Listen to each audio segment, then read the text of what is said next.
Did you know that the Greek word for sorcery is actually pharmakia, from which we get the word pharmacy from?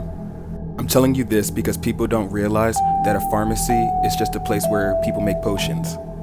In ancient times, they would call them witch doctors, but society removed the witch, and now we just call them doctors. This is Hermes from Hercules, and he's holding a cacetus, which is also the symbol for medicine. If you've ever seen this before, you know what I'm talking about. It's a snake wrapped around a pole, and what it actually stands for is sorcery. You can look this information up for yourself. Google medicine symbol. If you've noticed, this is on every hospital and every pharmacy. The caduceus is a staff with two snakes coiled around. It's the official insignia of the United States Medical Corporation, Navy Pharmacy Division, and the public health system. Guys, I think you should be a little bit wiser to what's going on in the world. The reason why your medicine isn't working and you have to keep upping the dose is because medicine was never meant to fix a spiritual problem.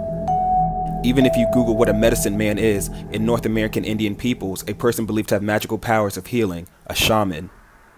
Do you know where medicine comes from? It comes from mixing plants in a laboratory. What does that sound like? Sounds to me like they're making potions, guys. That's exactly what you do when you're trying to make a spell or something to get what you want. Usually potions were made for healing, and they would go to the wise man, which is where we get the word wizard from. Wizard comes from the word wise.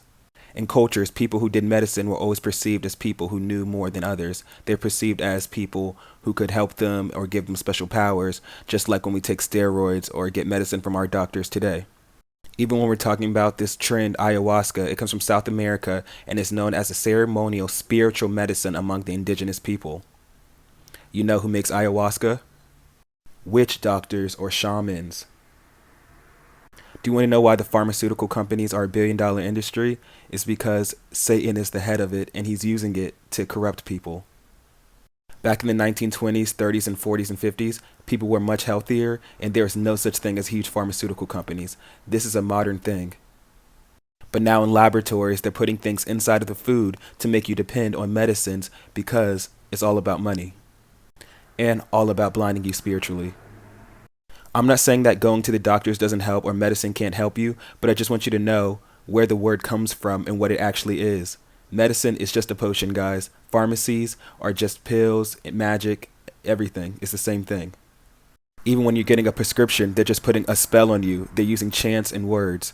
They're saying, oh, I know what this is. This is A, B, or C. And then you take that knowledge and you receive it, and now you actually have what the doctor said you have. That's a spell. The Bible even says, what has been will be again, what has been done will be done again. There's nothing new under the sun. So all these new medicines and all that is old actually, but it's going under disguise as something new.